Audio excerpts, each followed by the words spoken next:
Monsieur le ministre, Madame, Messieurs les conseillers de gouvernement, chers collègues, chers téléspectateurs, bienvenue au Conseil national. Je tiens tout d'abord à excuser l'absence de Monsieur Alavena, qui est en réunion au Conseil de l'Europe à Paris, ainsi que Monsieur Burini, retenu pour des raisons professionnelles, Monsieur Grinda également, Monsieur Pasquier et Monsieur Elena.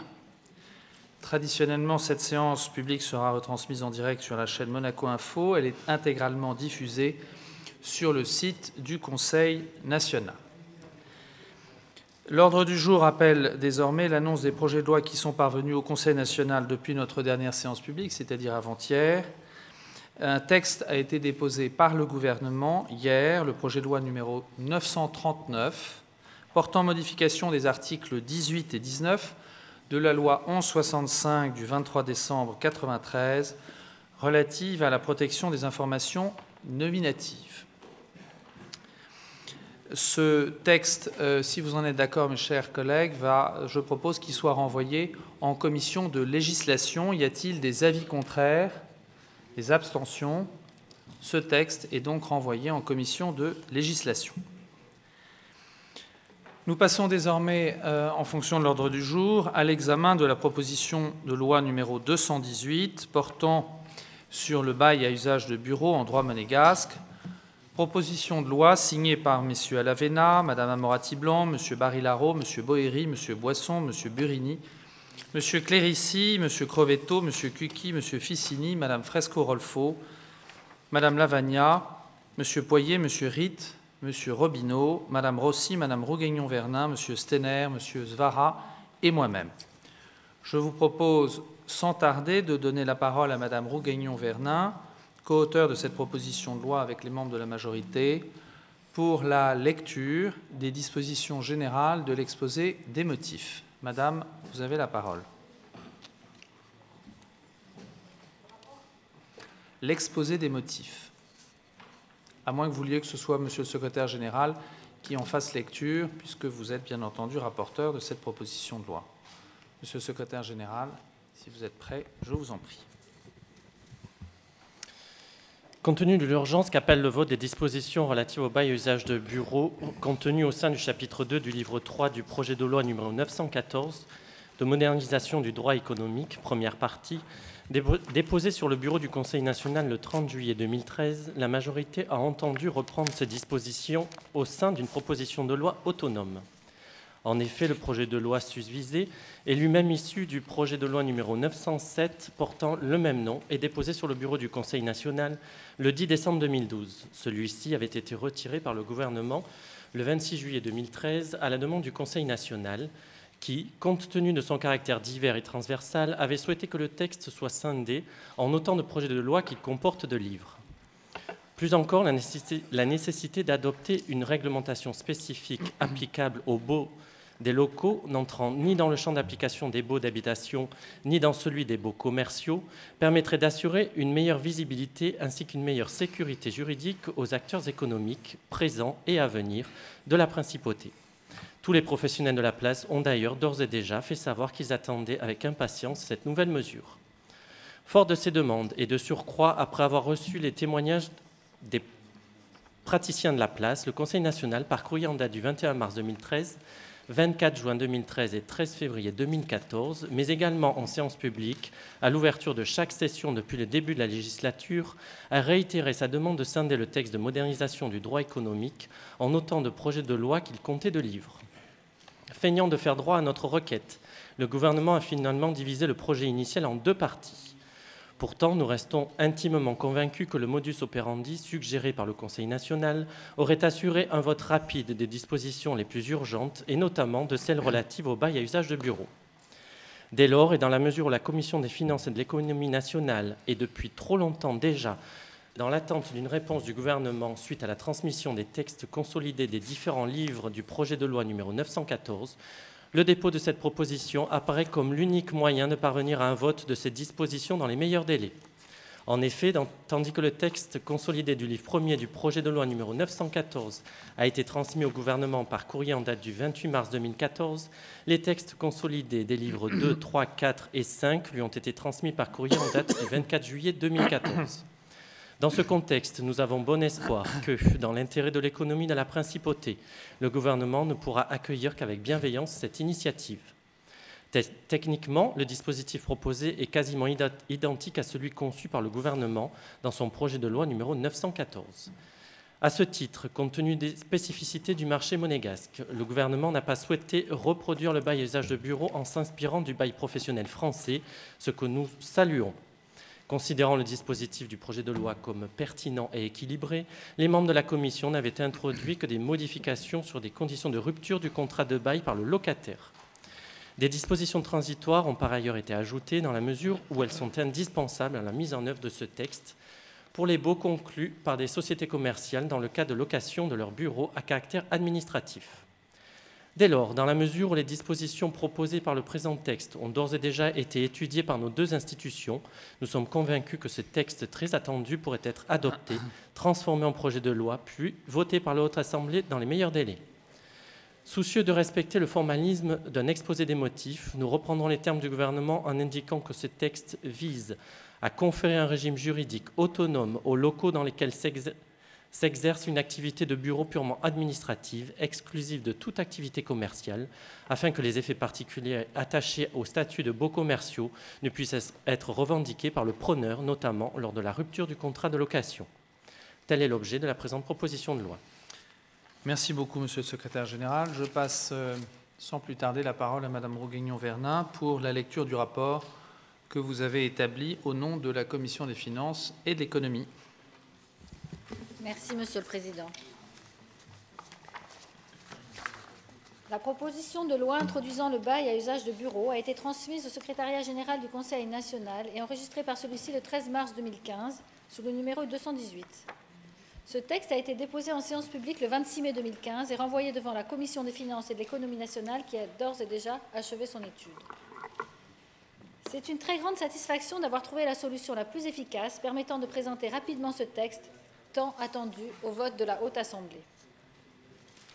En effet, plus de 2 années se sont écoulées depuis le dépôt du projet de loi numéro 907, le 26 décembre 2012, de modernisation du droit économique de la Principauté de Monaco, dans lequel étaient contenues pour la première fois les dispositions consacrant en droit monégasque le bail à usage de bureau. Le projet de loi susvisé traitait en effet de pas moins de 7 thématiques aussi diverses que variées. Compte tenu de l'urgence qu'appelait le vote de certains livres, le Conseil national a, de nombreuses fois, demandé au gouvernement de retirer le texte et de déposer concomitamment autant de projets de loi qu'il comportait de livres. D'ailleurs, l'ensemble des acteurs économiques de la place encourageait cette initiative. Pour autant, les efforts de la Haute Assemblée semblent avoir été vains, puisque les 3 courriers et les multiples interventions de la majorité en séance publique n'auront pas suffi à convaincre le gouvernement de l'intérêt de ce modus operandi. Cette méthode présentait l'avantage de permettre l'adoption de thématiques les plus urgentes, telles que celles relatives au bail à usage de bureau. Au regret du Conseil national, le gouvernement s'est contenté de déposer 2 projets de loi le 30 juillet 2013, c'est-à-dire de scinder le projet de loi 907 en 2. Depuis lors, l'ensemble des dispositions contenues dans ces 2 textes sont en souffrance.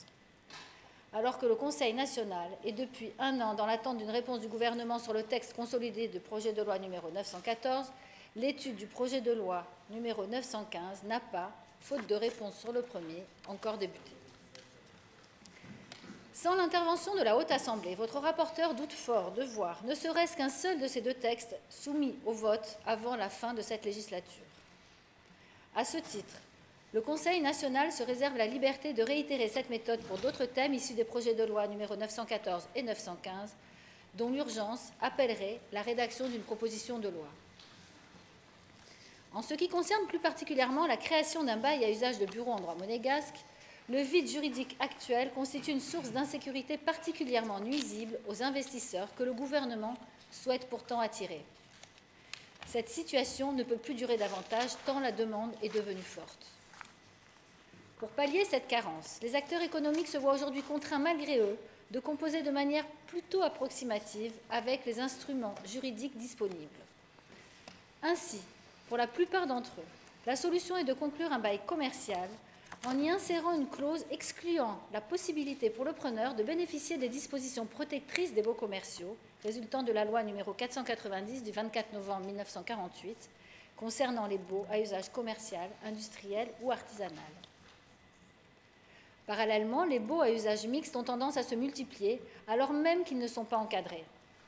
Cela est d'autant plus vrai depuis le lancement de la campagne de communication gouvernementale visant à renforcer l'attractivité de la principauté. Les chiffres communiqués par le gouvernement fin 2014 indiquent que 130 sociétés autorisées à exercer sont à la recherche de locaux.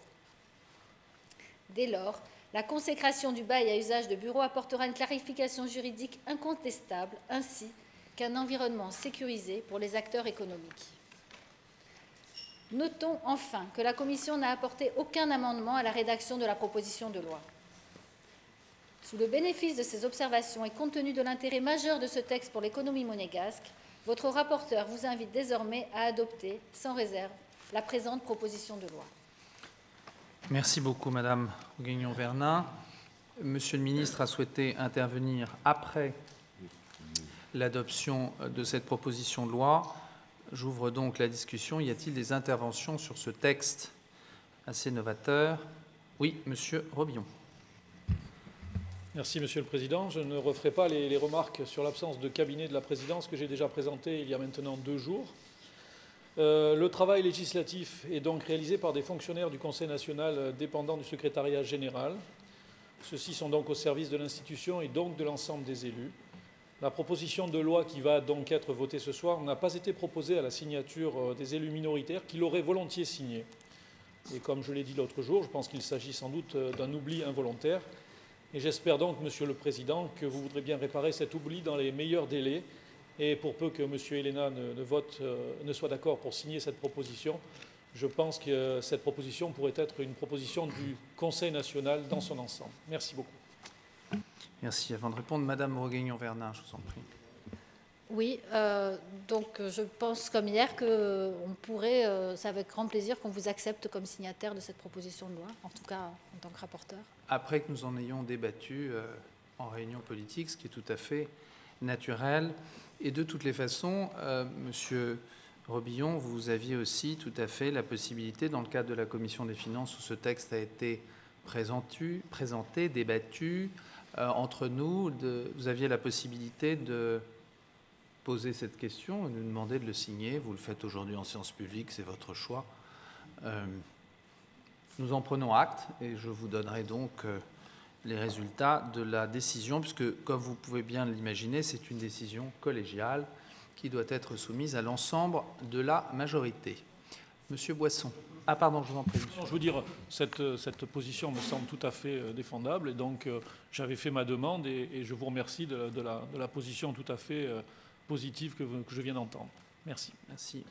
Avant de donner la parole à Monsieur Boisson, la grande différence, c'est que cette proposition de loi intervient dans un contexte assez particulier, puisque l'ensemble du texte du projet de loi 914 a été amendé de façon très substantielle par le président de la Commission des finances et son équipe, et l'ensemble de la Commission, M. Burini, ce qui n'était pas le cas de la proposition dont nous avons parlé mardi dernier sur la publication des décisions des cours et tribunaux. Monsieur Boisson. Merci, Monsieur le Président. Oui, comme vous venez de le soulever, j'ai ici le relevé des conclusions de la Commission des finances de l'économie nationale du mercredi 27 mars. Je relève une phrase importante. La Commission a achevé l'étude du texte. Celui-ci a été adopté en l'état à l'unanimité des présents. Les représentants de la minorité n'étaient pas présents. Donc je partage la déception de mardi soir de M. Poirier, qu'éventuellement ils auraient eu l'occasion de nous exprimer leur demande de co-signer cette proposition de loi, puisqu'on aurait pu travailler tout à fait en bon esprit. Monsieur Robillon, vous dites ne pas vouloir revenir sur le sujet du président de cabinet, mais vous y revenez. Alors mardi soir, vous avez tenté de me donner les leçons en me disant que je ne comprenais pas ce que vous me disiez. Je vous invite à votre tour, s'il vous plaît, d'essayer de comprendre ce que je vais vous rappeler. Monsieur Robillon, pendant votre présidence, vous avez confié la production de propositions de loi à votre chef de cabinet. Vous ne pouvez le nier. Et c'est d'ailleurs ce que vous avez affirmé mardi soir en séance publique. Or, le chef de cabinet était un salarié du Conseil national. Et quel que soit le statut que vous lui attribuez, il était un fonctionnaire, payé par le gouvernement princier, qui travaillait au Conseil national pour le Conseil national. Alors cessez ce sujet, cessez cette farce de reprocher à Monsieur le Président Nouvion ce que vous pratiquiez sous une autre forme et dissimulée avec les deniers de l'État. Quoi que vous me répondez, ceci est un fait et est incontestable.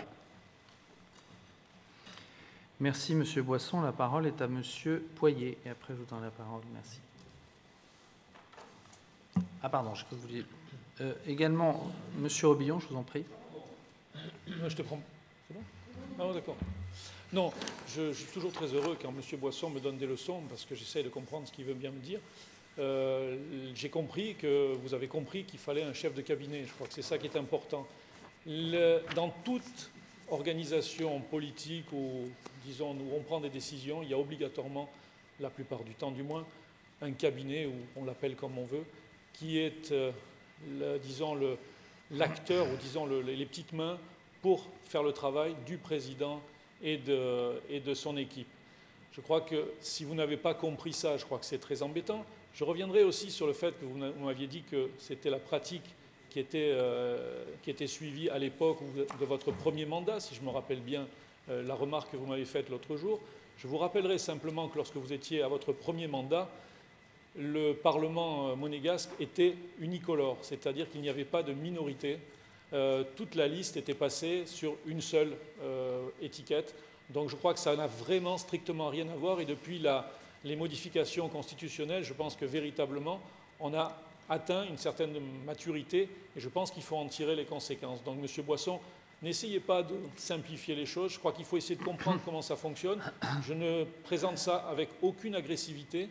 Je vous dis simplement, il y a un problème. J'essaye de vous le faire percevoir et c'est tout ce que je voulais vous demander.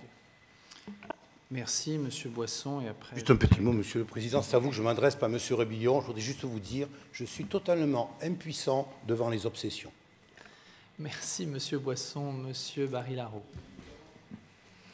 Oui, moi je voulais juste revenir sur la préparation de ces séances législatives. On a enregistré des émissions parlementaires et il y a un petit moment où il y a des tribunes libres. Et j'appelle chacun de mes compatriotes à aller regarder l'intervention de M. Robillon, puisqu'on nous a taxé d'être sectaires, agressifs, alors qu'en 2 jours, le 26 mai et le 27 mai, la majorité a fait preuve de magnanimité et on a accepté la demande de la minorité de signer de façon commune les 2 propositions de loi dont on vient de parler. Donc pour des gens sectaires et agressifs, pour une fois, on peut prouver que les propos qui sont donnés a priori ne sont pas forcément les mêmes a posteriori. Je vous remercie. Oui, M. Robillon, et après, je voudrais qu'on passe, si vous très plaît, rapidement, au contenu du texte. Je remercie... Parce que je vous rappelle que le règlement intérieur précise que nous travaillons et que nous débattions concernant le contenu du texte. Je remercie M. Barry-Larreau de ses remarques et je viens de vous remercier de votre position et je suis très heureux que vous ayez cette attitude tout à fait d'ouverture et je vous en remercie. Alors, qui souhaite prendre la parole? Monsieur Robineau, je vous en prie. Merci, Monsieur le Président. Je voudrais revenir à l'objet de notre réunion ce soir, à savoir le dépôt de ce texte, dont je suis très heureux, qui, j'espère, apportera des réponses à un certain nombre de situations et qui, je le pense, est très attendu. Et moi, je ne rentrerai pas dans la politique à savoir qui doit signer la proposition, mais je suis par contre ravi de la position de Jean-François Robillon et de ses collègues, qui, par son vote positif, viendra conforter notre travail. Je vous remercie. Monsieur Crovetto. Merci, Monsieur le Président. Je vais revenir un petit peu au débat, puisque je pense qu'il est temps de mettre les égos de côté, plutôt que savoir qui doit signer le texte ou pas signer le texte, et penser à travailler pour le bien de Monaco, dans l'intérêt des Monégasques, et sans arrière-pensée politicienne, électoraliste. Alors je vais m'adresser à vous, Monsieur le Ministre, puisque vous avez regretté, lors de la séance de mardi, le faible nombre de textes votés depuis 2 ans. Mais là, en la matière, il n'en tenait qu'à vous, et c'est sans doute encore temps, d'accélérer le vote de textes importants pour la modernisation de l'économie, en séparant le texte initial en temps de livre qui le compose, et accessoirement à répondre à nos amendements sur les premiers livres. En dehors d'un effet d'annonce, vouloir garder le texte en un seul bloc, de maintenant, alors qu'il traite de sujets très divers, n'a assez peu d'intérêt selon moi, si ce n'est de ralentir son étude et son vote.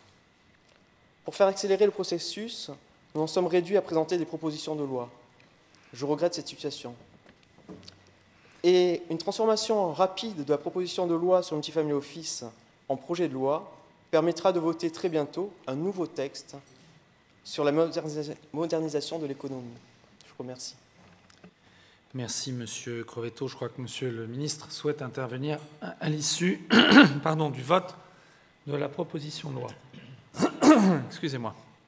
Je voulais juste préciser deux choses avant que le débat sur les baux de bureau et le dispositif adopté soit lu et détaillé. Préciser pour les compatriotes qui nous suivent. D'abord, cette proposition de loi, elle n'a pas été rédigée, elle a été extraite d'un projet de loi, extraite in extenso d'un projet de loi déposé par le gouvernement en décembre 2012, que nous avions demandé de séparer en plusieurs projets de loi pour aller vite. Le gouvernement en a décidé autrement après que le texte soit reparti, qu'il ait été amendé par la Commission des finances par l'intermédiaire d'un courrier, il y a maintenant 15 ou 16 mois. Premier point.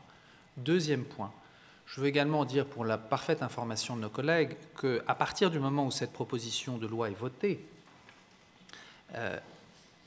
on ne peut plus modifier les différents signataires. Ça voudrait dire qu'il faudrait la retirer et la reproposer. Donc, votre demande, Monsieur Robillon, aurait dû intervenir en commission. Ça aurait fait l'objet d'un débat interne de la majorité et certainement ça vous aurait été proposé.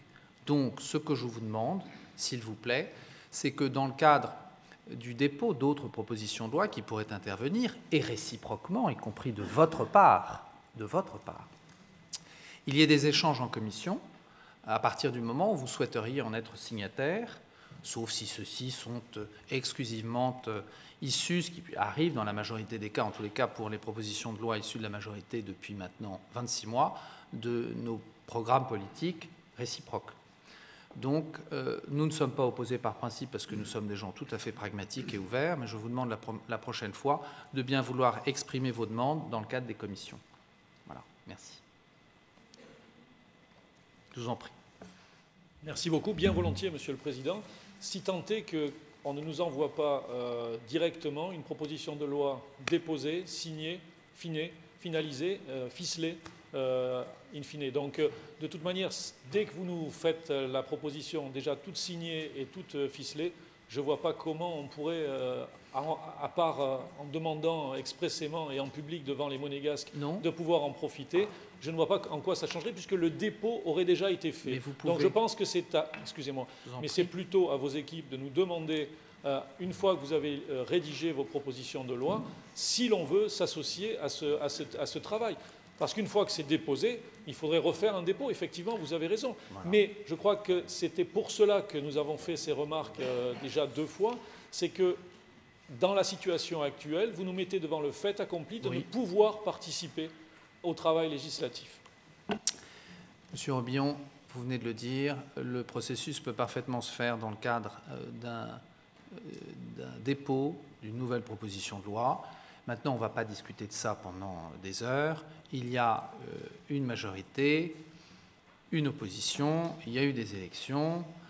Il est tout à fait normal que l'opposition dépose un certain nombre de propositions de loi, ce que vous avez fait depuis ces différents mois, nous aussi.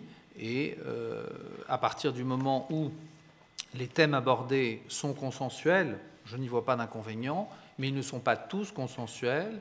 Et souvent, ils sont rattachés à un programme politique, à un projet politique qui a été défendu, qui a été imaginé. Et c'est la raison pour laquelle il faut s'y tenir aussi.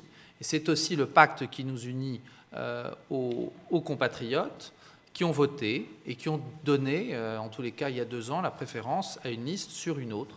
Ça nous engage aussi. Voilà. Je vous en prie. sans polémiquer plus longtemps, parce que je crois que ça n'intéresse que nous. Non, mais là, on ne polémique pas, on discute. Tout à fait. Je crois que, en particulier pour les 2 textes de loi qui viennent, la proposition de loi d'il y a 2 jours et la proposition d'aujourd'hui, ce n'est pas une proposition programmatique. C'est des dépôts qui ont été faits à l'époque où j'étais président du Conseil national, les textes de loi sur l'économie. Donc effectivement, je pense que c'est pour cela que j'ai fait ces remarques. Et je trouve que c'était tout à fait normal d'associer l'ensemble. Et ça donne même plus de poids vis-à-vis du gouvernement aux propositions de loi que l'on propose. Donc je crois que c'est ça qui est intéressant. C'est aussi de dire il y a des moments où on est tous d'accord. Et donc nous voulons faire avancer les textes. Et donc je crois que c'est une manière de peser plus sur la décision du gouvernement. Merci. Je crois que tout à l'heure je vous ai répondu et j'allais dans le sens de votre déclaration, donc je n'ai pas à détailler plus. Je reviens donc aux différentes remarques sur le texte et je passe la parole à Madame Roguegnon-Vernin. Je vous rappelle que nous sommes sur la proposition de loi sur le bail à usage de bureau. Je voudrais juste rajouter quelques commentaires sur cette proposition de loi que je souhaite, Monsieur le ministre, que vous accueilliez avec bienveillance, parce qu'en fait, nous avons été sollicités depuis qu'on a été élus à de nombreuses reprises par tous des professionnels de la place. C'est un bail qui s'insère entre le bail à usage d'habitation et le bail à usage commercial, et ça permettrait aux investisseurs de les rassurer, parce qu'on perd des investisseurs à cause de la problématique de la possibilité de perdre la propriété commerciale. Donc ça les rassurerait. Et d'un autre côté, ça permettrait à des sociétés qui ne trouvent pas de locaux pour s'installer de pouvoir trouver un local, parce qu'en échange, on leur donne 4 ans de garantie de location avec une meilleure flexibilité qui est plus souple pour une entreprise en leur permettant de rompre le bail avant la fin du terme. Donc voilà. Merci beaucoup. Le complément que je voulais faire. Absolument. Remarque tout à fait judicieuse. Y a-t-il d'autres remarques sur cette proposition de loi? S'il n'y a pas d'autres remarques, je vais demander à Monsieur le secrétaire général de donner lecture du dispositif article par article. Article 1er. Il est créé dans le livre 3 du Code civil une nouvelle section 4 dans le chapitre 2 du titre 8 du contrat de louage, rédigé comme suit. Section 4 du bail à usage de bureau. Article 1616-1. Les dispositions du présent chapitre sont applicables sur précision expresse des parties et sont exclusives du statut des baux à usage commercial, industriel ou artisanal. Article 1616-2. Le contrat de bail à usage de bureau a pour objet exclusif la location de locaux affectés à l'exercice d'un travail intellectuel ainsi qu'à celui des prestations administratives qui lui sont liées. Le locataire peut, dans cette mesure, recevoir une clientèle dans les lieux loués où, par ailleurs, une marchandise n'est livrée ni stockée et où aucune activité commerciale, industrielle ou artisanale n'est exercée. Il peut en outre, s'il revêt la forme d'une personne morale de droit monégasque, y fixer son siège. Article 1616-3. Le contrat de bail à usage de bureau est conclu par écrit pour une durée au moins égale à 4 ans, renouvelable par tacite reconduction, pour une durée équivalente à celle fixée dans le bail d'origine, à défaut de congé délivré conformément aux dispositions de l'article 1616-4 du présent titre. Article 1616-4. Chaque partie peut notifier à l'autre le non-renouvellement du contrat de bail à usage de bureau à l'expiration de celui-ci en respectant un délai de préavis de 6 mois. À l'issue d'un délai de 1 an à compter de la signature du contrat de bail à usage de bureau, le locataire peut mettre fin au contrat en cours de bail à tout moment en respectant un délai de préavis de 6 mois. Les notifications visées aux 2 alinéas précédents sont faites par lettre recommandée avec demande d'avis de réception postale ou par acte d'huissier. Article 1616-5. Le prix du loyer, librement fixé, est révisable annuellement en fonction de la variation de l'indice du coût de la construction publié par l'Institut national de la statistique et des études économiques français, sauf convention contraire. Article 1616-6. Le preneur de locaux à usage de bureau ne peut se prévaloir de l'éventuelle nature commerciale de son activité pour solliciter le bénéfice des dispositions concernant les baux à usage commercial, industriel ou artisanal. La pratique du paiement d'un pas de porte lors de l'entrée dans les lieux est prohibée. Le versement d'une indemnité au profit du locataire en cas de non-renouvellement de son bail dans les conditions énoncées à l'article 4 du présent titre est également prohibé. Merci. Je mets l'article 1er aux voix. Y a-t-il des avis contraires? Des abstentions. Cet article 1er est adopté.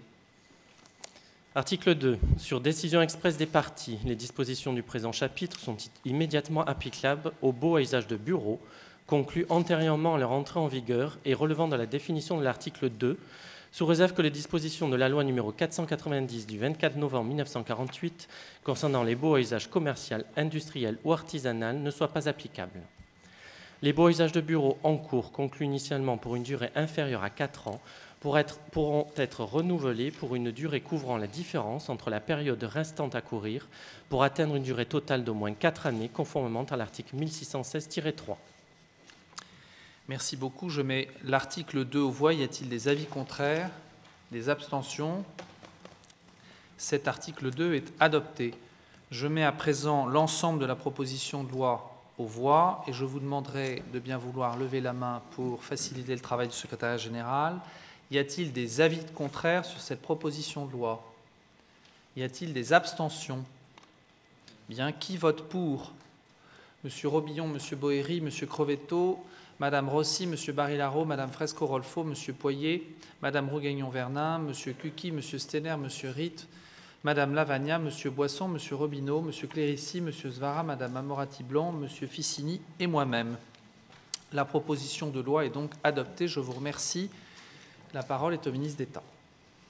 Monsieur le Président, je vous remercie. Monsieur le Président, Mesdames et Messieurs les conseillers nationaux, Madame le rapporteur, je viens d'écouter avec la plus grande attention l'exposé des motifs de la proposition de loi numéro 218, ainsi que le rapport, Madame, que vous venez de présenter au nom de la Commission des finances et de l'économie nationale. Vous ne serez pas surpris que je puisse dès ce soir me prononcer sur le fond de votre proposition, puisqu'elle reprend, ainsi que vous l'avez souligné vous-même, pratiquement les dispositions du bail à usage de bureau qui figure dans le projet de loi 907 qui a été déposé par le gouvernement Princier le 26 décembre 2012. Nous allons donc nous attacher à réserver une suite rapide à votre proposition et à vous retourner en conséquence, dans les meilleurs délais, un projet de loi. Sur la forme que vous avez retenue, c'est-à-dire l'idée qui consiste à traiter sujet par sujet les domaines concernés par la loi précitée et la suivante, je ne peux, moi qui suis convaincu que l'urgence pour la principauté de Monaco est d'avoir une législation globale en matière économique, partager votre analyse. Et je voudrais d'ailleurs aller un peu plus loin dans les explications sur ce sujet, en partant d'une phrase de votre rapport, Madame. Vous dites, page 2 de votre rapport, « Compte tenu de l'urgence qu'appelait le vote de certains livres, le Conseil national, etc., demandait au gouvernement de retirer, de déposer autant de projets de loi que de livres. Mais la préoccupation, Madame, du gouvernement n'est pas l'urgence de certains livres, c'est l'urgence de toute la loi ou des deux projets de loi. Qui va déterminer quelle est l'urgence? Qu'est-ce qui est urgent ou pas urgent? Est-ce que l'arbitrage à Monaco, ce n'est pas aussi urgent? Comment le gouvernement aurait-il pu accepter votre proposition de découper en livres sans que cette proposition soit accompagnée d'un calendrier d'examen par le Conseil national? Nous sommes dans un régime, vous le savez, où le gouvernement n'a pas la maîtrise de l'ordre du jour. Découper les deux projets de loi en autant de projets que de livres, c'est assurer le vote des premiers, ça je n'en doute pas, mais quand le vote des autres projets de loi? Donc je me permets d'attirer votre attention sur ce point, qui est un point institutionnel et de relation entre nos deux institutions. Vous avez la maîtrise de l'ordre du jour, pas le gouvernement.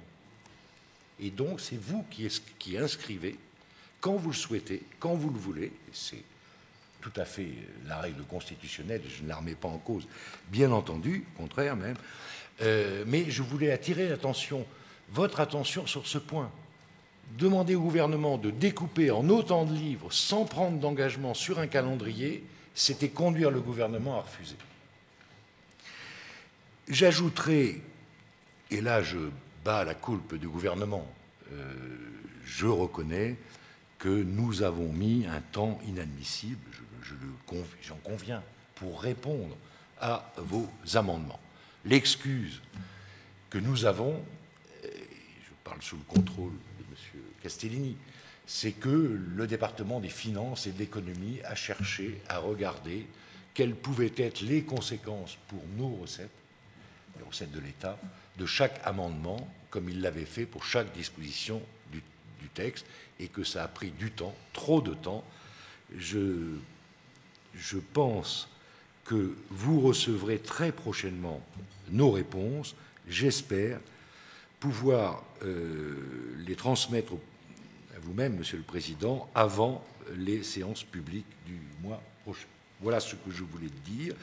En tout cas, je garde encore l'espoir que le projet 907 sera peut-être voté avant le projet de loi reprenant l'actuelle proposition. Merci, Monsieur le Ministre, de vos propos qui sont clairs, précis, et qui nous prouvent que, là aussi, dans notre régime institutionnel, le dialogue. Voilà. Et c'est vrai que ça a mis beaucoup de temps. Je vous en ai parlé même souvent à titre personnel et sans que nous nous écrivions. Et nous avons jugé que sur le plan politique, ce déclic de processus, et c'est pour ça que nous avons repris en plus votre, je dirais, l'extrait d'une partie de ce projet de loi sous forme de proposition in extenso, pratiquement, sans qu'il ait été amendé. Et si ça a pu avoir comme conséquence d'accélérer le processus et de se reparler sur l'ensemble des sujets que comprend effectivement ce projet de loi numéro 914, c'était l'objectif. Donc je vais sans plus tarder donner la parole à Monsieur le Vice-président. Merci Monsieur le Président. Monsieur le Ministre, je voudrais revenir, si vous me le permettez, un instant sur votre réponse, que je ne peux m'empêcher de relier à votre déclaration de la séance publique d'avant-hier. Avant-hier, vous avez expliqué que le Conseil national était en retard sur l'étude des projets de loi déposés par le gouvernement et que ce retard portait sur à peu près 60% des textes. Je suis obligé de m'inscrire en faux sur cette déclaration. Tout d'abord, je trouve que c'est une déclaration qui va à l'encontre de tout le personnel du Conseil national qui travaille durement sur l'ensemble de ces textes et aussi contre l'ensemble des conseillers nationaux, majorité et minorité comprises, donc l'ensemble du Conseil national, soit les 24 élus, puisque de toute façon, je vous rappelle que nous sommes bénévoles d'une certaine manière. Nous avons tous une profession à côté, tandis que le gouvernement, lui, est un professionnel. Ce qui explique aussi très certainement que nous ayons encore la maîtrise de l'ordre du jour, puisque de toute façon, je vous rappelle, vous avez d'autres avantages.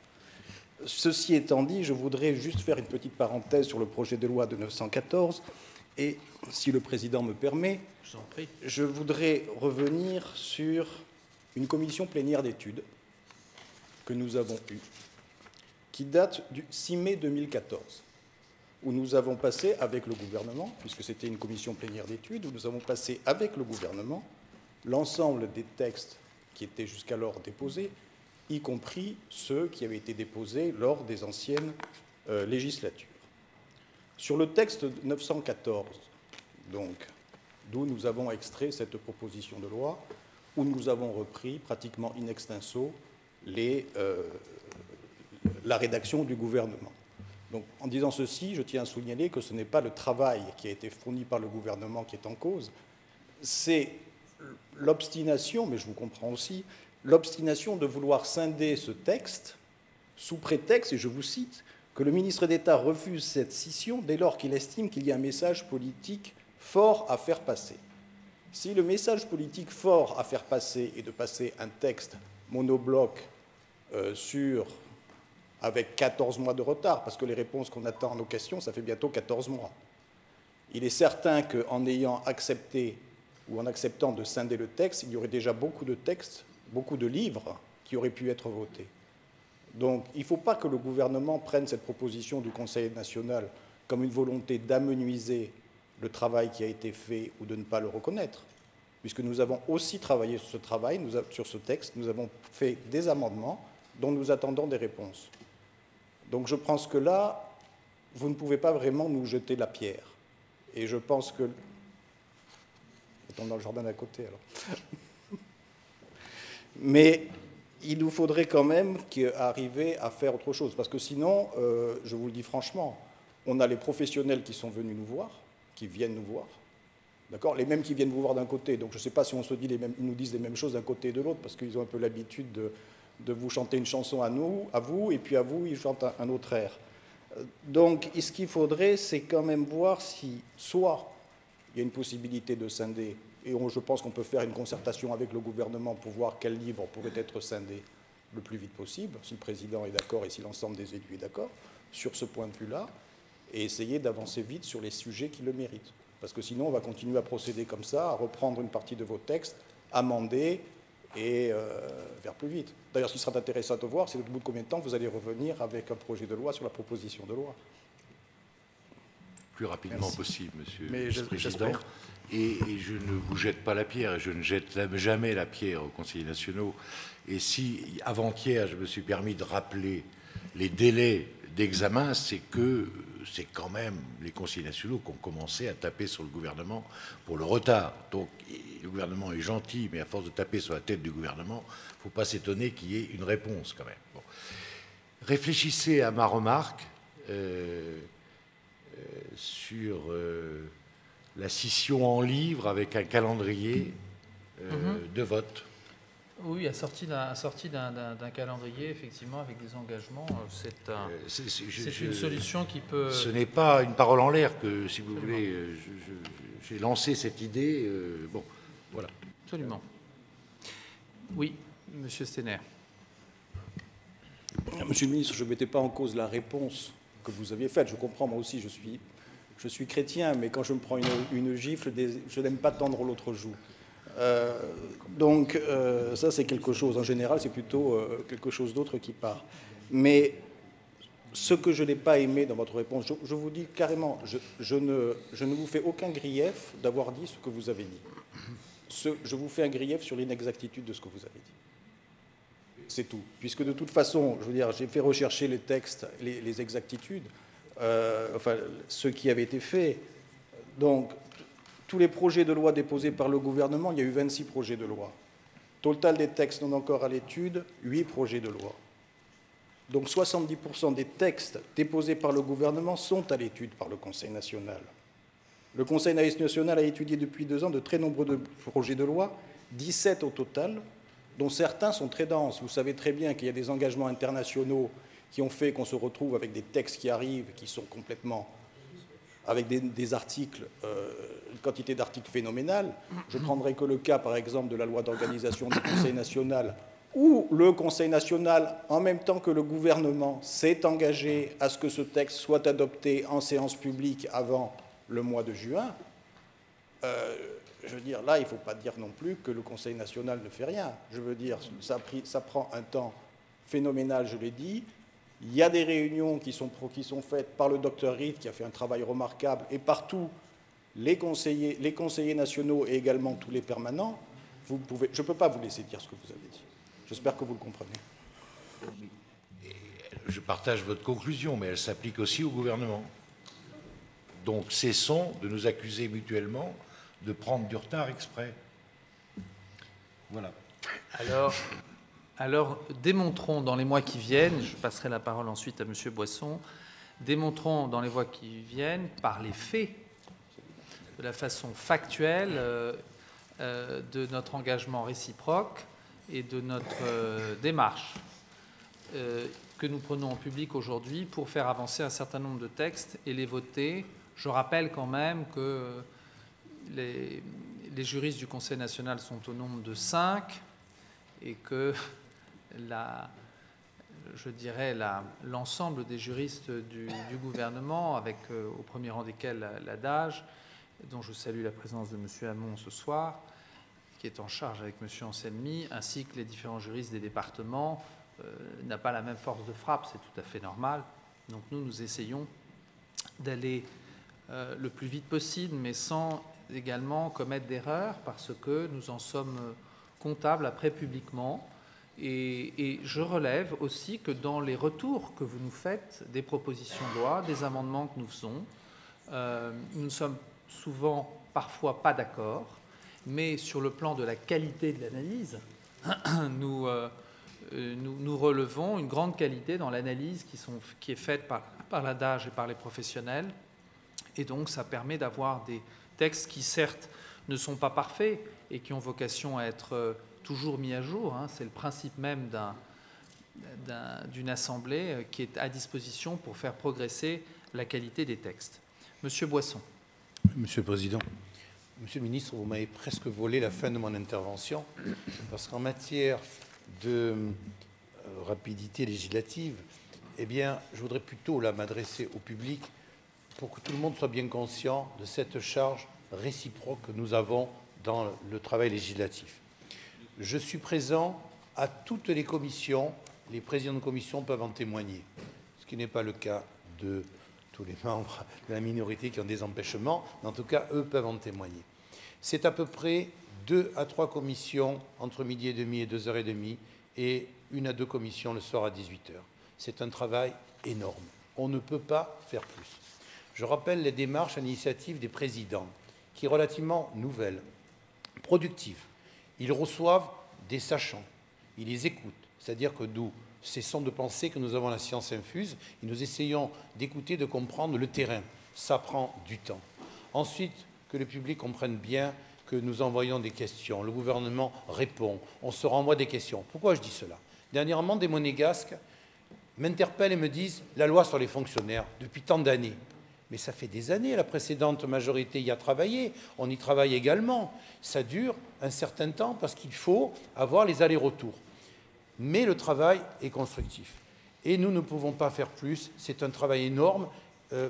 Pour avoir une petite expérience au Conseil national, je n'ai jamais vu autant de travaux législatifs, autant de projets de loi, autant je dirais, de marmites sur le feu en même temps. Et vous l'avez évoqué également, Monsieur le Président, c'est pareil, je crois, pour les services de l'État. Je me demande comment le service des études législatives, même s'ils ont mieux loti que nous, arrive à absorber toute la charge de travail. Car ça ne cesse pas de réclamer des urgences. On veut des réponses à tout. Et ils attendent que nous votions des lois rapidement. Donc je crois vraiment, je conclus par le début, nous sommes dans la même galère en matière de productivité législative. De productivité, mais pas de qualité. La qualité législative est, je crois que c'est au premier rang de nos priorités réciproques et de nos engagements réciproques, parce qu'une fois qu'une loi est votée et qu'on vote parfois certains textes avec des erreurs ou des approximations et qu'on se précipite, le résultat est parfois pire. Donc, je crois que ça, c'est très important. Merci beaucoup. S'il n'y a pas d'autres remarques, l'ordre du jour aujourd'hui appelle donc la proposition de loi numéro 209 qui a été signée par messieurs Grindard, Robillon et Pasquier relative à la sauvegarde de justice et au mandat de protection futur. Et je donne sans plus tarder la parole à monsieur Robillon qui l'a accepté, co-auteur de cette proposition de loi, pour la lecture des dispositions générales de l'exposé des motifs. Monsieur Robillon, je vous en prie. Merci beaucoup, Monsieur le Président. Les élus de l'Union monégasque continuent à œuvrer dans l'intérêt de la population. Ils sont au service et à l'écoute de leurs concitoyens, comme cela a toujours été le cas depuis de nombreuses années. La sécurité en principauté, qu'elle s'entende de la sécurité des personnes et de celle des biens, est un facteur primordial pour les monégasques et résidents, mais aussi pour tous ceux qui choisiraient d'y installer leur famille ou d'y exercer leurs activités professionnelles. Nous souhaitons, en l'occurrence, renforcer la protection juridique des monégasques, des résidents et des futurs résidents. Il est important, en raison de la progression nette de l'espérance de vie et des pathologies qui en sont la conséquence, de veiller à s'adapter aux évolutions de l'état sanitaire et aux besoins de protection qui en résultent. On assiste de nos jours à un heureux accroissement de l'espérance de vie. Mais ce phénomène a aussi son revers, en ce qu'il s'accompagne d'altérations soit transitoires, soit définitives, des capacités mentales ou physiques de nos concitoyens qui peuvent les empêcher de veiller convenablement à la gestion de leurs intérêts personnels et patrimoniaux. En réponse, des mesures de protection adaptées à l'importance de leurs difficultés doivent être mises en place pour leur venir en aide. Il n'existe pour l'heure, en droit positif, que 2 régimes de protection des majeurs vulnérables. La tutelle, qui est un régime de représentation, et la curatelle, qui est un régime d'assistance. Ces deux régimes, bien que tout à fait nécessaires, n'apparaissent plus aujourd'hui suffisants pour pourvoir efficacement à la protection des intérêts personnels et patrimoniaux des majeurs vulnérables. Pour apporter une réponse toujours plus adaptée et proportionnée à la situation particulière de la personne et respecter au mieux ses souhaits et sentiments, ainsi que le préconise la recommandation R99 adoptée par le Conseil de l'Europe le 23 février 1999, il est proposé d'introduire dans le Code civil la sauvegarde de justice, d'une part, et le mandat de protection future, d'autre part. Contrairement à la curatelle et à la tutelle, en effet, la sauvegarde de justice laisse au majeur sa capacité juridique et la faculté d'organiser la gestion de ses intérêts, y compris en désignant un mandataire chargé d'administrer ses biens. Aussi pourra-t-elle être mise en œuvre rapidement, dès les premiers stades de ces maladies, et le cas échéant, avant que le tribunal ne décide de placer la personne sous le régime de curatelle, voire sous celui de la tutelle. Cette mesure ponctuelle et transitoire fournira au juge les moyens de protéger la personne sans entamer sa capacité juridique. On a en effet pu dire que le majeur placé sous sauvegarde de justice est incapable diminué, tandis que ceux qui sont respectivement sous le régime de la curatelle et de la tutelle sont des majeurs semi-capables et incapables. La réponse pourra être ainsi ajustée, proportionnée au regard de l'importance de l'altération des facultés mentales visée par l'article 410-4. La consécration d'un mandat de protection future répond quant à elle à la nécessité de tenir compte, au moment de décider de la mise en place d'une mesure de protection, des souhaits formulés par la personne vulnérable à l'époque où elle était encore en mesure d'exprimer sa volonté. Grâce à lui, le mandat de protection future, la personne pourra, tant qu'elle n'est pas incapable, désigner, avec le concours d'un notaire, un mandataire qui aura pour mission de la représenter et de veiller à la protection de ses intérêts personnels et patrimoniaux. Ce mandat s'imposera en principe au tribunal au moment où il devra décider de la protection dont elle devra bénéficier. Il ne pourra refuser d'homologuer la convention et de la mettre en exécution que s'il s'avère notamment que son contenu est insuffisant à protéger le mandat ou est de nature à nuire à ses intérêts.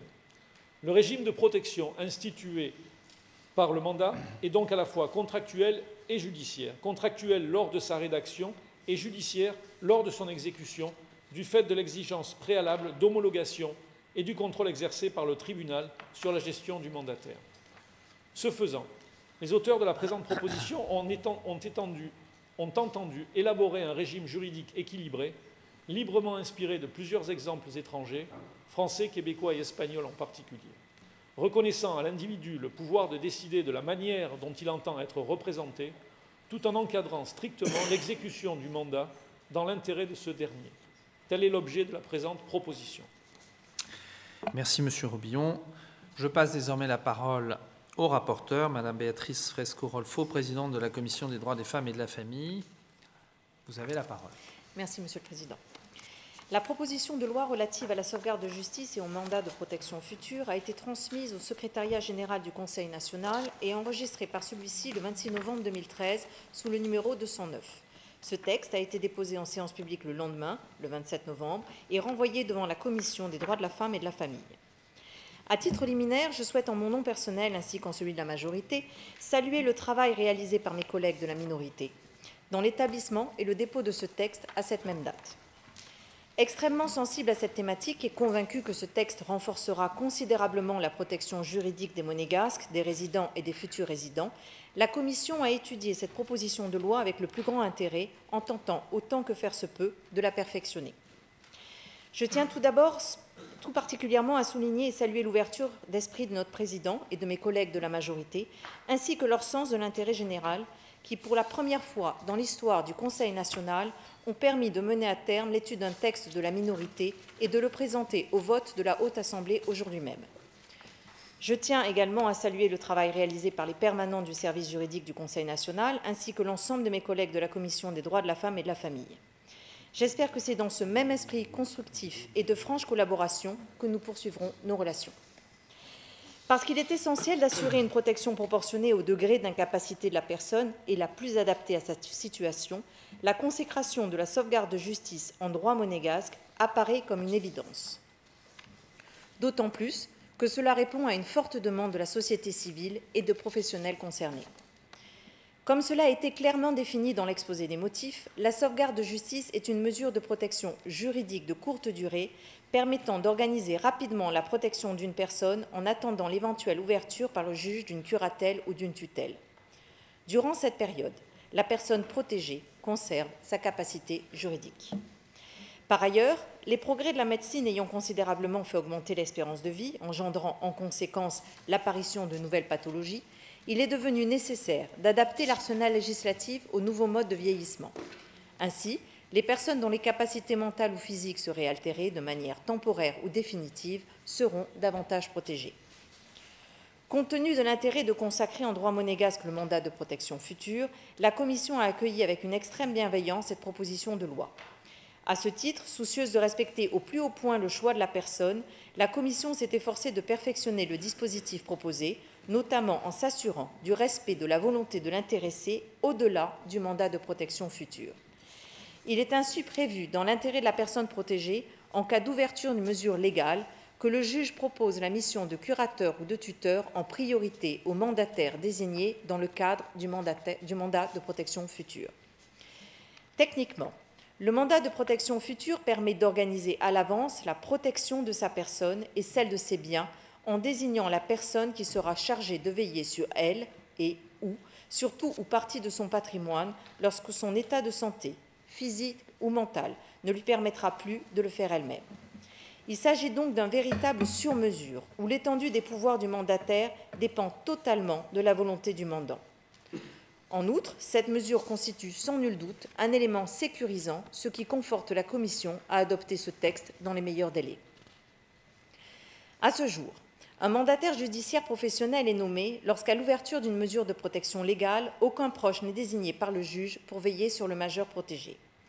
Désormais, le mandataire spécial intervenant dans le cadre de la sauvegarde de justice, nouvelle mesure légale de protection, sera désigné dans les mêmes conditions. De plus, rien n'interdit dans le cadre d'un mandat de protection future de désigner comme mandataire un mandataire judiciaire professionnel, à la condition toutefois que ce dernier soit une personne physique. Le dessein de cette proposition de loi étant de renforcer la protection des majeurs incapables et parce que la bonne exécution d'une mesure de protection dépend fortement du mandataire chargé de s'occuper de la personne protégée, il est, en effet, apparu indispensable à la majorité des membres de la Commission de combler un vide juridique en encadrant la profession de mandataire judiciaire. En outre, dans l'hypothèse où le mandat de protection future ne protégerait pas ou plus suffisamment les intérêts du mandant, le juge ne prononcera pas son homologation ou y mettra un terme. En conséquence, le juge prononcera l'ouverture de la mesure de protection la plus adaptée à la personne concernée. Il y a donc une certaine continuité entre la fin d'une mesure de protection conventionnelle et l'ouverture d'une mesure de protection légale. Pour conclure, votre rapporteur insistera une fois encore sur le fait que durant ses travaux, la Commission a eu pour préoccupation constante de protéger au plus haut point les intérêts des majeurs incapables dont parfois, bien malheureusement, trop de monde se désintéresse. Sous le bénéfice de ces quelques observations préliminaires et compte tenu de l'intérêt de ce texte pour les personnes concernées, votre rapporteur vous invite à adopter sans réserve la présente proposition de loi. Je vous remercie. Merci Madame Fresco-Rolfo de votre rapport précis et complet. J'ouvre désormais la discussion. Y a-t-il des interventions sur cette proposition? Monsieur Robillon. Merci beaucoup, Monsieur le Président.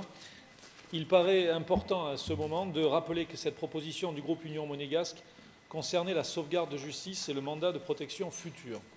Son objet est donc suffisamment important pour se concentrer sur ces dispositions propres, ayant pour but de renforcer la protection des personnes les plus fragiles de notre société. Il a pour but, comme décrit dans l'exposé des motifs lu précédemment, de compléter les protections offertes par la curatelle et la tutelle. Ces dispositions existent dans les législations des pays voisins et ne fait que combler un manque dans notre ordre législatif. Le travail effectué par la Commission des droits de la femme et de la famille a été fait de façon très sérieuse et constructive dans un climat de coopération de l'ensemble de ses membres au service de l'intérêt général. Et je me dois donc de remercier l'ensemble de mes collègues ayant participé aux diverses réunions. Après cette reconnaissance de travail en commission, il me faut cependant regretter qu'en fin d'étude, la majorité, dans un sursaut tendant à se réapproprier le bénéfice politique de cette proposition, ait voulu étendre cette proposition et traiter du cas des mandataires judiciaires. Mon propos n'est pas du tout de nier qu'il faut améliorer l'encadrement de cette activité très sensible. Les élus Union monégasque ont demandé que ces mesures fassent l'objet d'une proposition de loi différente. Cela aurait eu l'intérêt de la clarté de présentation et aurait évité que des articles proposés un petit peu en catastrophe lors des dernières séances d'études ne subissent de nombreuses modifications, car ils n'étaient pas écrits et pensés en toute sérénité. De nombreuses questions sont en effet pendantes. Parmi celles-ci, il en est au moins deux à évoquer ici. La première, faut-il réglementer cette profession et ainsi écarter les résidents étrangers et par là même des enfants du pays qui rendent aujourd'hui de nombreux services depuis de nombreuses années? Les étrangers nécessitant l'assistance de mandataires judiciaires ne pourraient-ils pas avoir recours à des professionnels parlant leur langue ou partageant leur culture ou celle de leur famille? C'est le premier point. La seconde, en cette période de négociation avec l'Union européenne et d'étude des dernières possibilités de ratification dans le domaine social avec le Conseil de l'Europe, est-il intelligent de créer une nouvelle catégorie de professionnels à protéger, alors qu'aujourd'hui cela ne pose aucun problème? C'est ainsi que je demande au gouvernement de bien vouloir étudier, ce qu'il ne manquera pas de faire, j'en suis sûr, cette proposition de loi en séparant bien les dispositions afférentes à la sauvegarde de justice et au mandat de protection future, d'une part, et secondairement, d'étudier les pistes de réflexion sur le statut des mandataires judiciaires. Je ne voudrais en effet pas que le manque que nous proposons de combler ce soir soit retardé par une série d'articles un petit peu approximatifs. Merci beaucoup. Merci beaucoup, Monsieur Robillon. La parole est à Madame Fresco-Rolfo. Oui, merci, Monsieur le Président. Je comprends tout à fait l'intervention de Monsieur Robillon et je le remercie d'avoir aussi travaillé en commission. Il est vrai que lors de la commission, Monsieur Robillon, vous avez vous-même convenu qu'il y avait un intérêt à faire une proposition à part pour réglementer cette profession. Donc vous-même avez admis que peut-être il devrait y avoir une réglementation à faire. Je voudrais juste vous dire que les articles n'ont pas été rajoutés en catastrophe, ils ont été pensés. Et bien travaillé en amont, entre moi-même et en ayant pris note aussi des professionnels, de certains professionnels ou personnes concernées qui ont affaire avec des personnes vulnérables. Et donc, de ces problèmes-là qui sont remontés, nous avons pu travailler sur ces articles encadrants. Donc, il n'y a pas de catastrophe là-dedans, de rajouter en catastrophe. Ça, je suis désolée, je ne peux pas accepter ces dires. Quant à l'appropriation de votre proposition de loi, non, je pense que nous ne nous sommes pas approprié votre proposition de loi, nous l'avons mis à l'ordre du jour, nous l'avons porté avec vous, nous avons travaillé de concert, donc je pense qu'il n'y a pas d'appropriation là-dessus. Nous avons toujours dit que vous étiez à l'origine de cette proposition, donc même chose, ces mots, je les réfute. Sinon, j'espère que nous allons continuer à travailler dans la bonne entente. Merci. Merci. Madame Fresco-Rolfo, y a-t-il d'autres interventions avant que nous donnions lecture du dispositif, puisque je crois, Monsieur le Ministre, que vous souhaitez intervenir là aussi après l'adoption de la proposition de loi. Moi, je voudrais juste dire quelques mots et relever que sur cette proposition de loi, je l'ai déjà dit mardi, à l'occasion de ma réélection, c'est une première. Jamais au Conseil national, encore moins depuis, bien entendu, la modification constitutionnelle depuis 2002, une proposition de loi de la minorité n'a été mise à l'ordre du jour, étudiée, portée par la majorité du Conseil national pour finalement la voter en séance publique et je dirais en plus dans un temps record. Pour nous, nous en avons parlé, nous en avons débattu ensemble au sein de la majorité. La question n'a absolument pas fait de doute, étant donné que cette proposition de loi portait sur un sujet absolument essentiel, d'intérêt général, qui pose problème aujourd'hui d'ailleurs à la justice. Un certain nombre de familles, un certain nombre d'élus étaient directement concernés, ont été concernés par ce sujet de dépendance devant effectivement des personnes âgées et avec lesquels nous étions de nos familles respectives, et ont pu partager leur expérience, leurs difficultés, et parfois, je dirais, leur découragement devant devant l'évolution naturelle de la médecine qui nous permet d'avoir une existence de vie prolongée, mais qui a certainement un certain nombre de contreparties. Donc devant l'augmentation du quatrième âge, de la dépendance et d'un certain nombre de difficultés, la majorité a tout de suite réagi et a considéré que c'était une proposition de loi tout à fait intéressante et qui allait dans l'intérêt général. Nous avons souhaité également, puisque nous l'avons enrichi et porté, mettre à l'ordre du jour l'encadrement des mandataires judiciaires, en laissant cela aussi au gouvernement qui va pouvoir, par voie réglementaire d'ordonnance souveraine, et qui est au courant aussi, avec le département des affaires sociales, qui est très au courant de toute cette problématique et des difficultés qui concernent des compatriotes, des résidents, des enfants du pays, eh bien, de pouvoir encadrer cette profession, qui est une profession pas simple et qui est une profession absolument indispensable dans ce domaine. Donc je voulais dire une fois de plus que ça n'est jamais arrivé, que je l'assume pleinement, que je suis effectivement très satisfait de cette démarche constructive, ouverte de la part de la majorité.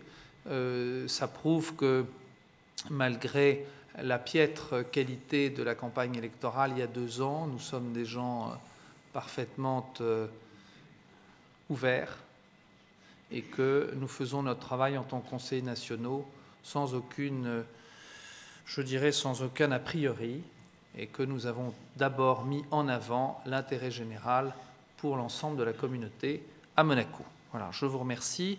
Sans plus tarder, je vais donner la parole à Monsieur le Secrétaire général pour la lecture de l'article 1er.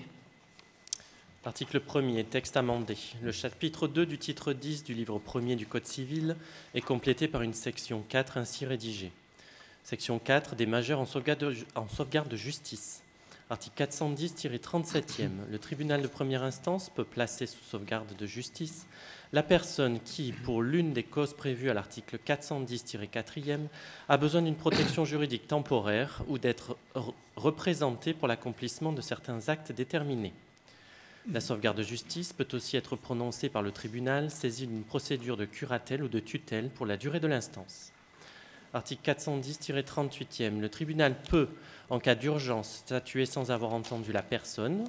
En ce cas, il l'entend dans les meilleurs délais, sauf si, sur avis médical, son audition est de nature à porter préjudice à sa santé ou si elle est hors d'état d'exprimer sa volonté. Article 410-39e. Le médecin qui constate que la personne à laquelle il donne ses soins a besoin pour l'une des causes prévues à l'article 410-4e d'être protégé dans les actes de la vie civile peut en faire la déclaration au ministère public. La personne est placée sous sauvegarde de justice à compter de la déclaration, accompagnée de l'avis conforme d'un psychiatre. Lorsqu'une personne est soignée dans un établissement de santé, le médecin est tenu, s'il constate que cette personne se trouve dans la situation prévue à l'alinéa précédent, d'en faire la déclaration au ministère public. Cette déclaration a pour effet de placer le malade sous sauvegarde de justice. Article 410-40e. La personne placée sous sauvegarde de justice conserve l'exercice de ses droits. Toutefois, elle ne peut, à peine de nullité, faire un acte pour lequel un mandataire spécial a été désigné en application de l'article 410-41e. Les actes que la personne a passés et les engagements qu'elle a contractés pendant la durée de la mesure peuvent être rescindés pour simple lésion ou réduits en cas d'excès, alors même qu'ils pourraient être annulés en vertu de l'article 410-2e. Le juge prend notamment en considération l'utilité ou l'inutilité de l'opération, l'importance ou la consistance du patrimoine de la personne protégée et la bonne ou la mauvaise foi de ceux avec qui elle a contracté. L'action en nullité, en récission ou en réduction n'appartient qu'à la personne protégée et après sa mort à ses héritiers. Elle s'éteint par le délai de 5 ans prévu à l'article 1152. Article 410-41e. Le juge peut désigner un mandataire spécial dans les conditions et selon les modalités prévues aux articles 410-14e à 410-16e, à l'effet d'accomplir un ou plusieurs actes déterminés, même de dispositions rendues nécessaires par la gestion du patrimoine de la personne protégée. Le mandataire peut notamment recevoir mission d'exercer les actions prévues à l'article 410-40e. Article 410-42e, le mandat par lequel la personne protégée a chargé une autre personne de l'administration de ses biens continue à produire ses effets pendant la sauvegarde de justice, à moins qu'il ne soit révoqué ou suspendu par le tribunal, le mandataire étant entendu ou appelé. En l'absence de mandat, les règles de la gestion d'affaires sont applicables. Ceux qui ont qualité pour demander l'ouverture d'une curatelle ou d'une tutelle sont tenus d'accomplir les actes conservatoires indispensables à la préservation du patrimoine de la personne protégée dès lors qu'ils ont connaissance tant de leur urgence que de l'ouverture de la mesure de sauvegarde. Les mêmes dispositions sont applicables à la personne ou à l'établissement qui héberge la personne placée sous sauvegarde. Article 410-43e. Sous peine de caducité, la mesure de sauvegarde de justice ne peut excéder 1 an. Toutefois, cette mesure peut être prolongée pour une durée de 12 mois maximum, après avis du médecin qui donne les soins, par décision spécialement motivée du tribunal de première instance, lorsque l'altération des facultés personnelles de l'intéressé décrite à l'article 410-4e n'apparaît manifestement pas susceptible de connaître une amélioration selon les données acquises de la science. Le tribunal peut à tout moment ordonner la mainlevée de la sauvegarde de justice si le besoin de protection temporaire cesse. Lorsque la sauvegarde de justice a été ouverte en application de l'article 410-39e, elle peut prendre fin par déclaration faite au ministère public si le besoin de protection temporaire cesse ou par radiation de la déclaration médicale sur décision du ministère public.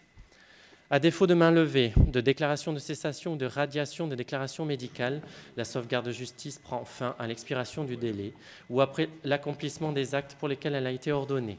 Elle prend également fin par l'ouverture d'une mesure de curatelle ou de tutelle à partir du jour où la nouvelle mesure de protection juridique prend effet. Je mets cet article 1er amendé aux voix. Y a-t-il des avis contraires? Des abstentions? L'article 1er est donc adopté. Article 2. Le ministère public qui reçoit la déclaration aux fins de sauvegarde de justice prévue par l'article 410-39 ou la décision du tribunal de première instance prévue à l'article 410-37 les mentionne sur un répertoire spécialement tenu à cet effet. La déclaration aux fins de faire cesser la sauvegarde, la décision du tribunal mettant fin à celle-ci, ainsi que la radiation sont portées en marge de la mention initiale. Les déclarations renouvellement sont portées à leur date sur le répertoire. Peuvent obtenir des documents mentionnés au premier alinéa. Premièrement, les autorités judiciaires. Deuxièmement, les personnes qui ont qualité, selon l'article 410-10, pour demander l'ouverture d'une mesure de protection. Troisièmement, les avocats, notaires et héritiers et huissiers de justice qui justifient de l'utilité de la déclaration dans le cadre d'un acte relevant de l'exercice de leurs fonctions. Merci. Je mets l'article 2 aux voix. Y a-t-il des avis contraires? Des abstentions? Il est adopté. Article 3, texte amendé. Le chapitre 2 du titre 10 du livre 1er du Code civil est complété par une section 5 ainsi rédigée. Section 5 du mandat de protection future. Article 410-44. Toute personne majeure ou mineure émancipée ne faisant pas l'objet d'une mesure de tutelle peut, par un même mandat, charger une ou plusieurs personnes de la représenter pour le cas où, pour l'une des causes prévues à l'article 410-4, elle ne pourrait plus pourvoir seule à ses intérêts. Le mandat de protection future est, à peine de nullité absolue, établi par acte authentique. Article 410-45. Le mandat est reçu par un notaire choisi par le mandant. L'acceptation du ou des mandataires est faite dans les mêmes formes. L'acceptation est également requise dans les mêmes formes dans les cas où le mandat prévoit un ou plusieurs mandataires de substitution. Le mandat prévoit l'étendue de la protection, les conditions pratiques d'exécution, l'éventuelle indemnisation du mandataire ainsi que les cas de révocation. Tant que le mandat n'a pas pris effet, le mandant peut le modifier dans les mêmes formes ou le révoquer en notifiant sa révocation au mandataire et au notaire, et le mandataire peut y renoncer en notifiant sa renonciation au mandant et au notaire. La personne en curatelle ne peut conclure un mandat de protection future qu'avec l'assistance de son curateur. Article 410-46, il incombe au notaire rédacteur de l'acte d'assurer la tenue d'un registre spécial sur lequel figure premièrement, le mandat lui-même. Deuxièmement, les modifications apportées à l'acte à l'initiative du mandant. Troisièmement, la révocation du mandataire par le mandant. Quatrièmement, la renonciation du mandataire. Tous les 3 ans, le notaire rédacteur de l'acte informe le mandant et le mandataire de leur faculté de modifier ou de résilier leur mandat. Le notaire rédacteur de l'acte communique la liste des personnes ayant contracté un mandat de protection future au procureur général ainsi qu'au greffe général qui tient un registre ad hoc à cet effet. Le greffe général notifie au mandataire tout acte judiciaire faisant état de l'inaptitude d'une personne figurant sur cette liste. Article 410-47, le mandat de protection future est soumis aux dispositions des articles 1823 à 1849 qui ne sont pas incompatibles avec celles de la présente section. Article 410-48, le mandataire peut être toute personne physique choisie par le mandant, à l'exception, premièrement, de celui qui exerce une fonction ou occupe un emploi dans un établissement hébergeant ou dispensant des soins au mandant. Deuxièmement, du médecin traitant du mandant. Troisièmement, du curateur ayant assisté le mandant lors de la rédaction du mandat. Article 410-49. L'exécution du mandat est subordonnée à la survenance de l'inaptitude et à l'homologation par le tribunal de première instance sur demande du mandataire désigné dans l'acte. Article 410-50. Le mandat de protection future prend effet lorsqu'il est attesté par le rapport circonstancié d'un médecin désigné par le tribunal de première instance sur simple requête du mandataire, que le mandant se trouve dans l'une des situations prévues par l'article 410-4. Le tribunal se prononce après avoir entendu le mandant, sauf si, sur avis médical, son audition est de nature à porter préjudice à sa santé ou s'il est hors d'état d'exprimer sa volonté. Article 410-51. Le tribunal de première instance homologue le mandat en tenant compte de l'adéquation de son contenu avec la situation personnelle et patrimoniale du mandant. Si le tribunal estime que le mandat ne permet pas, en raison de son champ d'application, de protéger efficacement les intérêts personnels et patrimoniaux du mandant, il peut l'homologuer et l'assortir soit d'une mesure de protection judiciaire complémentaire, confiée le cas échéant au mandataire de protection future, soit autoriser ce dernier ou un mandataire ad hoc à accomplir un ou plusieurs actes, ou à défaut refuser l'homologation. Sauf si le conjoint a été désigné comme mandataire, le juge peut refuser l'homologation lorsque les règles du droit commun relatives aux droits et devoirs respectifs des époux et aux régimes matrimoniaux apparaissent suffisantes pour qu'ils soient pourvus aux intérêts du mandant par son conjoint avec qui la communauté de vie n'a pas cessé. Article 410-52. Une fois homologué, le mandat de protection future est inscrit sur un registre ad hoc tenu par le greffe général conformément aux dispositions de l'article 418. Article 410-53. Plusieurs mandataires peuvent être désignés par le mandant en vue d'accomplir leur mission en commun, d'attribuer à chacun d'eux un domaine de représentation spécifique ou de prévoir le contrôle des actes des mandataires par un ou plusieurs subrogés mandataires. Article 410-54. Le ou les mandataires exécutent personnellement le mandat. Toutefois, ils peuvent se substituer à un tiers pour les actes de gestion du patrimoine, mais seulement à titre spécial. Le mandataire répond à la personne qu'il s'est substituée dans les conditions de l'article 1833. Article 410-55. Lorsque le mandat s'applique à la protection de la personne, les droits et obligations du mandataire sont définis par les textes relatifs aux différents aspects du statut personnel du majeur protégé. Toute stipulation contraire à l'un de ces textes est réputée non écrite. Article 410-56, le mandataire doit rendre compte tous les ans au tribunal de première instance de la situation personnelle de la personne protégée et des actes qu'il a réalisés en vue d'assurer sa protection. Article 410-57, par dérogation à l'article 1827, le mandat, même conçu aux termes généraux, inclut tous les actes patrimoniaux que le tuteur a le pouvoir d'accomplir seul ou avec autorisation du tribunal. Toutefois, le mandataire ne peut accomplir un acte de disposition à titre gratuit qu'avec l'autorisation du tribunal. Article 410-58. Le mandataire chargé de l'administration des biens de la personne protégée fait procéder, sous le contrôle du tribunal de première instance, à leur inventaire lors de l'ouverture de la mesure et assure son actualisation au cours du mandat afin de maintenir à jour l'état du patrimoine du mandant. Il établit annuellement le compte de sa gestion et le transmet au tribunal afin qu'il s'assure que le compte est régulier, sincère et donne une image fidèle du patrimoine et de la situation financière du mandant. Article 410-59. Le mandataire et les personnes désignées par le juge dans le cadre des mesures de protection judiciaire complémentaires qu'il peut ordonner ne sont pas responsables entre eux. Ils s'informent néanmoins des décisions qu'ils prennent. Article 410-60. Le mandataire ne peut, pendant l'exécution du mandat, être déchargé de ses fonctions qu'avec l'autorisation du tribunal. Article 410-61. Tout intéressé peut saisir le tribunal aux fins de contester la mise en œuvre du mandat et devoir statuer sur les conditions et les modalités de son exécution. Article 410-62. Durant l'exécution du mandat de protection future, tous les actes accomplis ou les engagements contractés par le mandant qui entrent dans le pouvoir de représentation du mandataire sont nuls de plein droit sous réserve des prescriptions de l'article 418. Article 410-63. Les actes accomplis ou les engagements contractés par le mandant qui ne relèvent pas du pouvoir de représentation du mandataire pendant l'exécution du mandat peuvent être rescindés pour simple lésion ou réduits en cas d'excès, alors même qu'ils pourraient être annulés en vertu de l'article 410-2.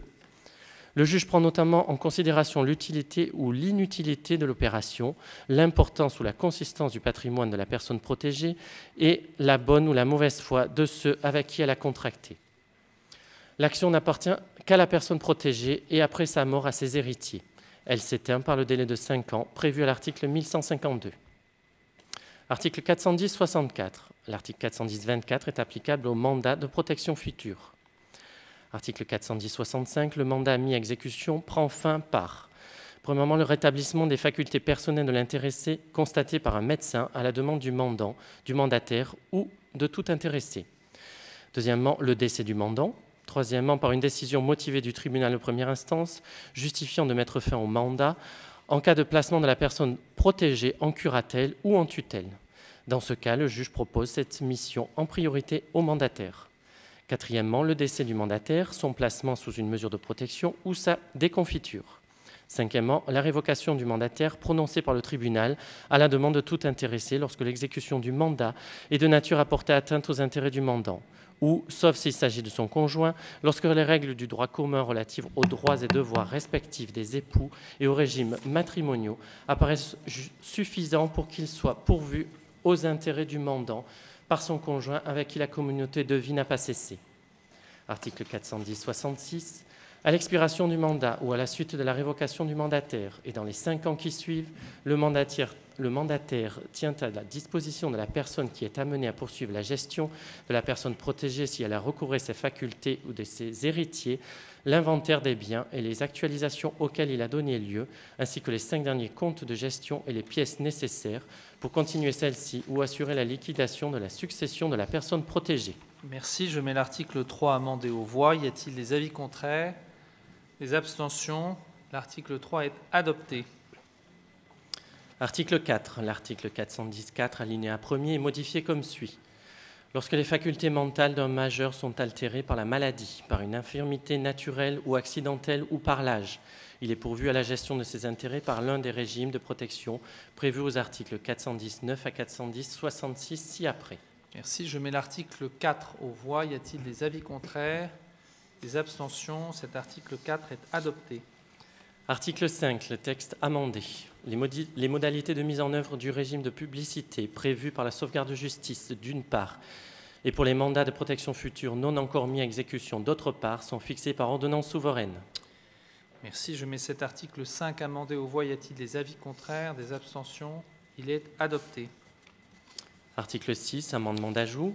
Premièrement, l'article 410-14 du Code civil est modifié comme suit. Le tribunal désigne le tuteur qui peut être une personne morale. S'il existait un mandat de protection future, le tribunal propose cette mission en priorité au mandataire désigné dans l'acte.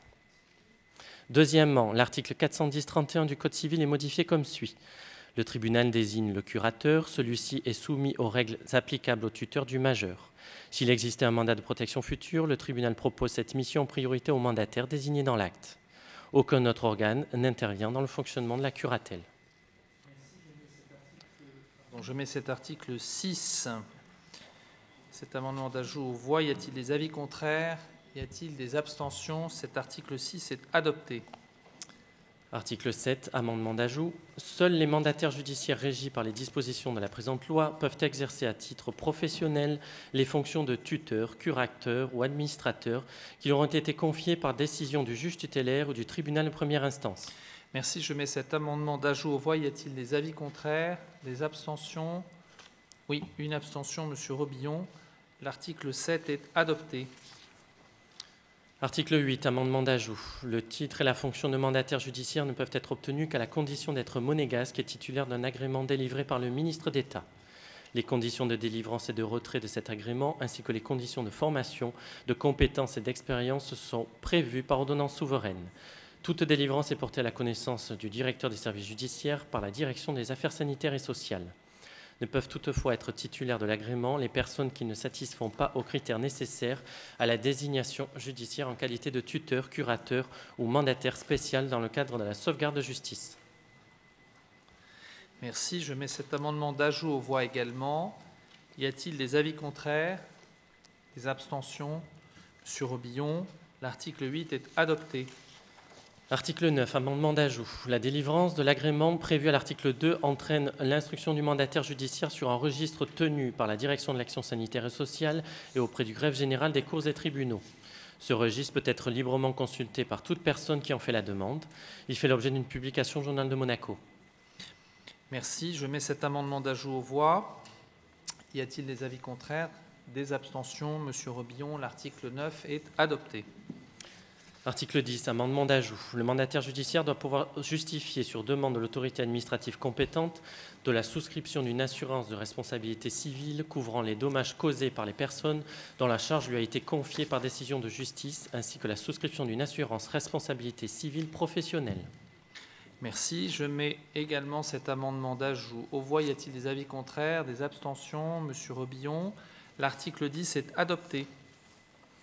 Article 11, amendement d'ajout. Les mandataires judiciaires sont tenus au secret professionnel dans les conditions prévues à l'article 308 du Code pénal.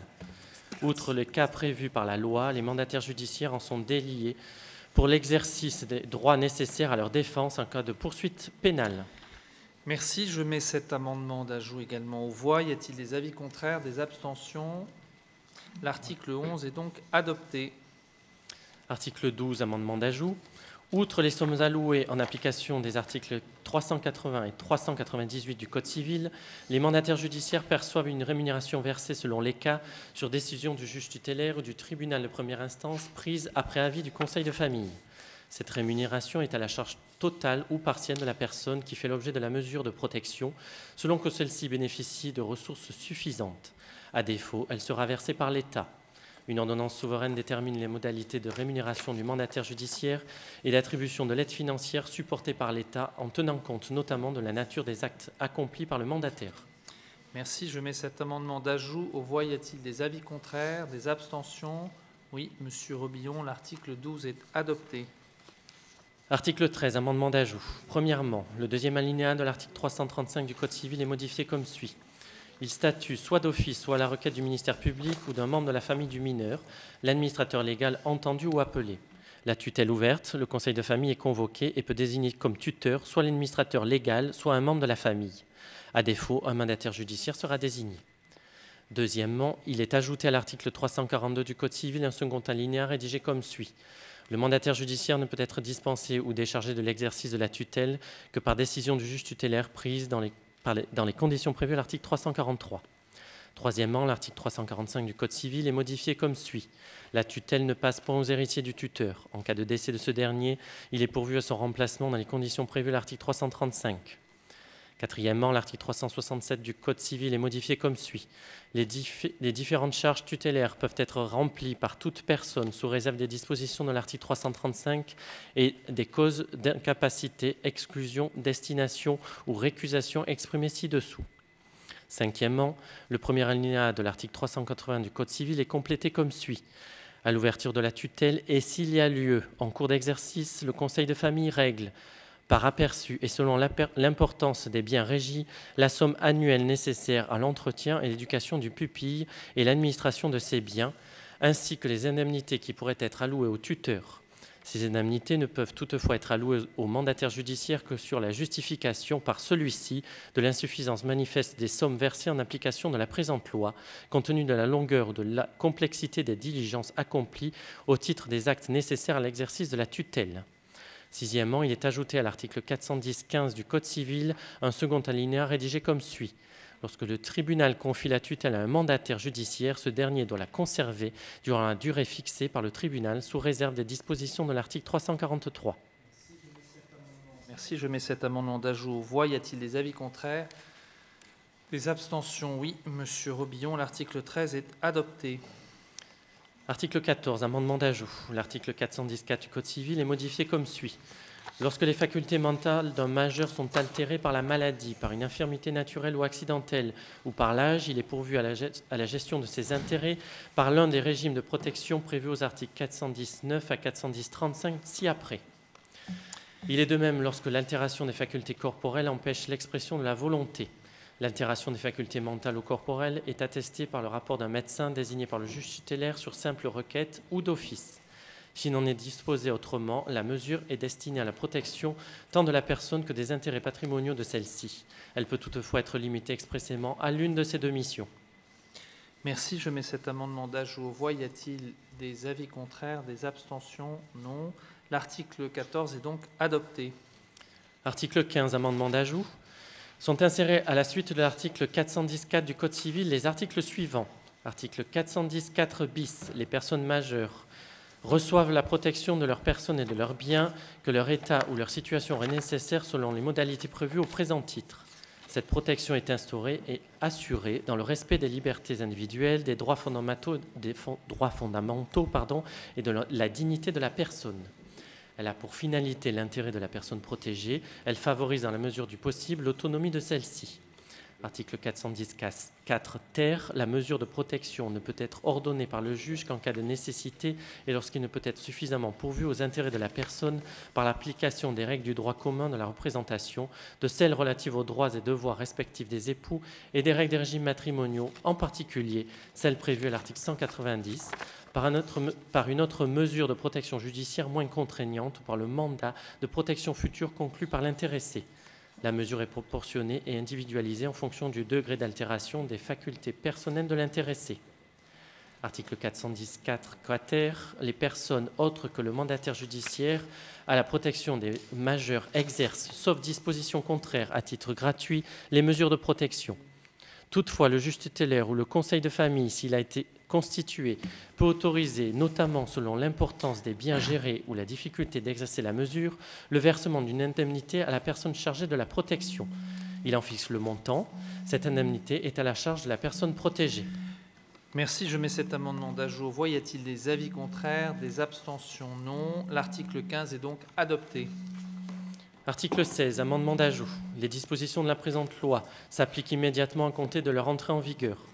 Toutefois, ceux qui, au jour de son entrée en vigueur, exercent à titre professionnel les fonctions de tuteur, curateur ou mandataire spécial dans le cadre de la sauvegarde de justice, au sens de l'article 1er, disposent de 3 ans pour se mettre en conformité avec la présente loi. Merci. Je mets cet amendement d'ajout aux voix. Y a-t-il des avis contraires, des abstentions? Oui, une abstention. Monsieur Robillon. Pardon? Je n'entends. Ah, pardon. Un avis contraire, monsieur Robillon. L'article 16 est donc adopté. Article 17, amendement d'ajout, sont abrogées toutes les dispositions contraires à la présente loi. Merci. Je mets cet amendement d'ajout aux voix. Y a-t-il des avis contraires, des abstentions? Non. L'article 17 est adopté. Je mets à présent l'ensemble de la proposition de loi telle qu'amendée aux voix. Je vous demanderai de bien vouloir voter en levant la main pour faciliter le travail du secrétariat général. Y a-t-il des avis contraires? Y a-t-il des abstentions? Qui vote pour la proposition de loi? Monsieur Robillon, Monsieur Boéry, Monsieur Crovetto, Madame Rossi, Monsieur Barilaro, Madame Fresco-Rolfo, Monsieur Poirier, Madame Rouguignon-Vernin, Monsieur Cuqui, Monsieur Stener, Monsieur Ritt, Madame Lavagna, Monsieur Boisson, Monsieur Robineau, Monsieur Clérici, Monsieur Svara, Madame Amorati-Blanc, Monsieur Ficini et moi-même. La proposition de loi est donc adoptée. Je vous remercie. Je passe la parole à Monsieur le ministre. Monsieur le Président, Madame le rapporteur, Mesdames, Messieurs les conseillers nationaux, cette proposition de loi complète notre système législatif de protection des personnes et il est donc considéré comme un point très positif par le gouvernement qui transformera la proposition en projet de loi le plus vite possible. Merci beaucoup, Monsieur le ministre, de votre réponse qui, je crois, satisfait le Conseil national de façon unanime. Monsieur le ministre, Madame, Messieurs les conseillers de gouvernement, Mesdames, Messieurs les conseillers nationaux, chers téléspectateurs, ceci clôture nos 2 séances publiques première séance publique de la session de printemps et je vous donne rendez-vous en juin. J'espère que d'ici là, nous nous serons accordés avec le gouvernement pour voter des textes essentiels, dont un sur la loi d'organisation du Conseil national, véritable colonne vertébrale. Je ne doute pas que d'ici là, nous sortions par le haut. Je vous remercie. La séance est levée.